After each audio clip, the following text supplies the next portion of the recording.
tree, it's like a ticking time bomb.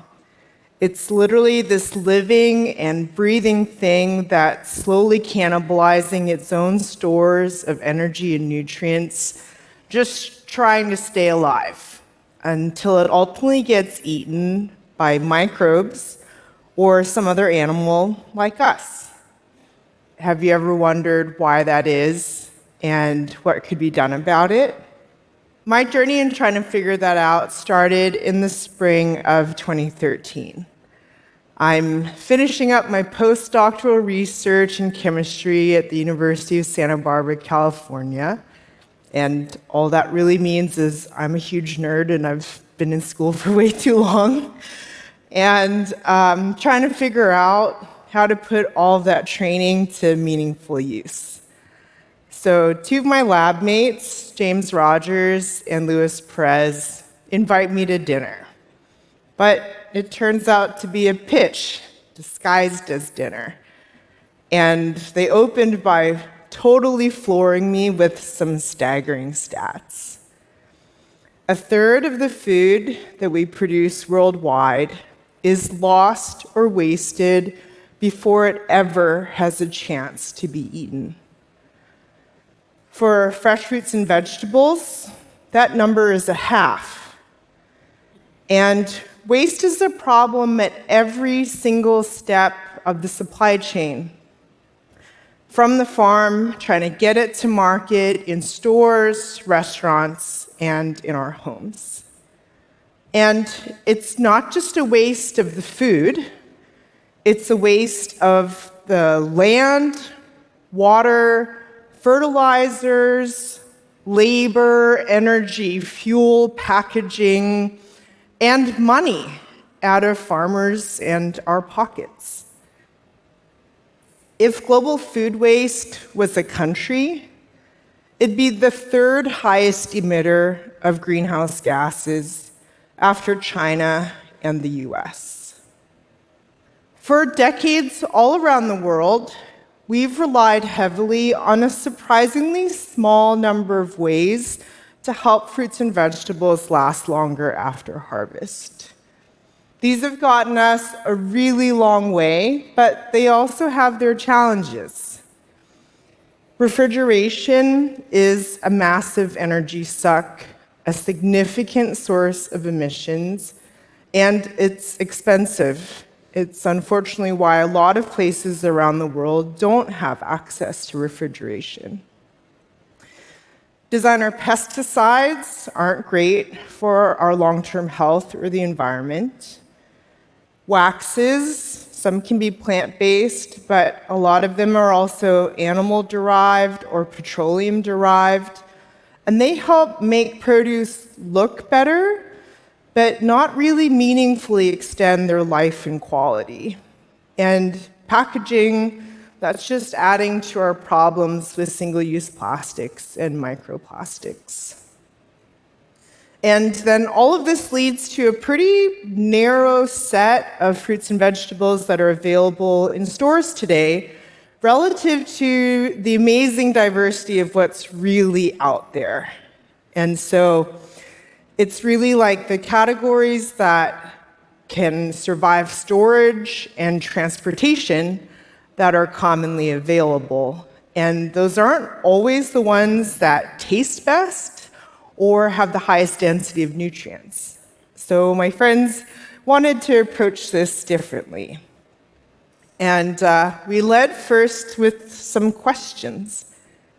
How do plants protect themselves? Well, with a peel. Plants, just like us, have a skin or peel, technically called the plant cuticle, and that helps to protect them from moisture loss, oxidation, and infection. And what are those peels made of? Fatty acids, glycerides, that's what's the important part. And these are ingredients found universally in all plants, in the peel, pulp, and seeds, and including in plants that we already eat. Different fruits have different shelf lives because of the thickness and arrangement of these materials in those peels. So the idea then is, can we take these harmless, edible, plant-based ingredients, apply them in a thin layer on the surface of fresh fruits and vegetables to help reinforce the existing natural peel? And if you do that, can you help to retain peak flavor, texture, and nutrients for longer without reliance on refrigeration, pesticides, waxes, or plastics? And so that's what James Liu and that's why we founded Appeal Sciences and ultimately headed to James's garage to try and figure out. We started first by partnering with this small local grower. And we tested the idea on this category you may not have heard of called finger limes. They're literally finger-shaped, and when you cut them open, the pulp is in the shape of beads like caviar. They are delicious, and they're super fragrant. But once they're picked, that grower had maybe about 7 days before their organic limes would start to dry out and the skin would start to change color. And that was even with refrigeration.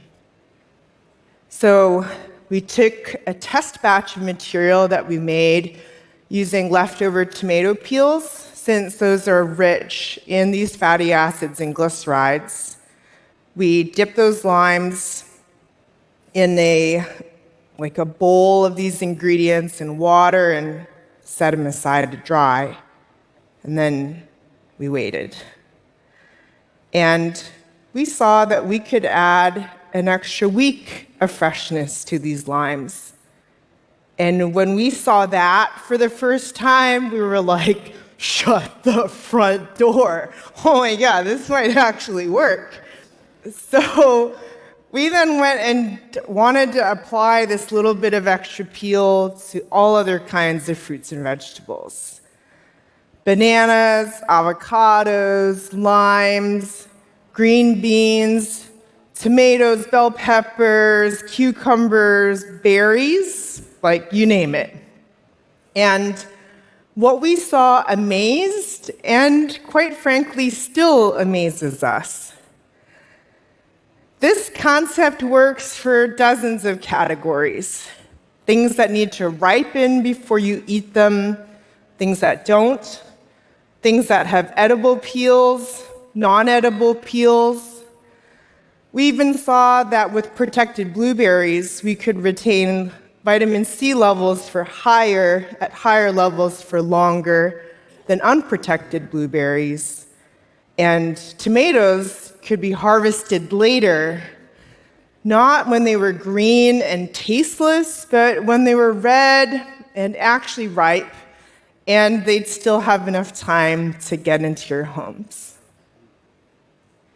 And we love that it really takes so little material. The little bit of extra peel we add to an average avocado, for example, that's equivalent in weight to 1/10 of a small raisin. And even though these materials are, of course, they're edible, you can wash them off by just rubbing under running water. We also, the more that we learned about the fresh produce supply chain today, we realized we could integrate into how these are processed in these packing houses before they're sent to grocery stores. So thinking about replacing a standard waxing step, for example. We've made good progress since those early days in the garage. We've established a supply chain for responsibly sourced high-purity ingredients. We've demonstrated safety and effectiveness to regulators in the US, the European Union, and more than 40 additional countries around the world. And while we're still relatively small and early in our journey, we have a presence in about 10 markets worldwide. What I'm most proud of, though, it's why we got into all of this in the first place. And That is that since 2021, when we started measuring, we've prevented 166 million pieces of produce from going to waste. In doing that, that's avoided the emissions of more than 29,000 metric tons of greenhouse gas emissions, which is equivalent to planting 485,000 trees, and saved almost 7 billion liters of water, or enough to fill 2,800 Olympic-sized swimming pools. Thank you.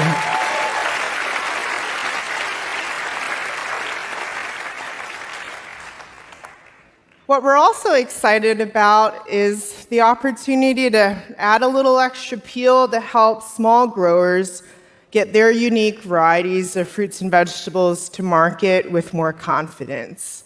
This is especially important in places that don't have widespread or reliable access to refrigeration, like with these regional mango varieties. This could mean that a greater diversity of fruits and vegetables could be more available to more people. The work, though, is far from done. We've unfortunately encountered food and agriculture companies that have a really hard time seeing past the food waste status quo. Shrink, as it's called in the industry, it's just accepted as a normal part of doing business. And disappointingly, we've had some folks, producers, packers, and retailers tell us, well, the waste bin is kind of my best friend.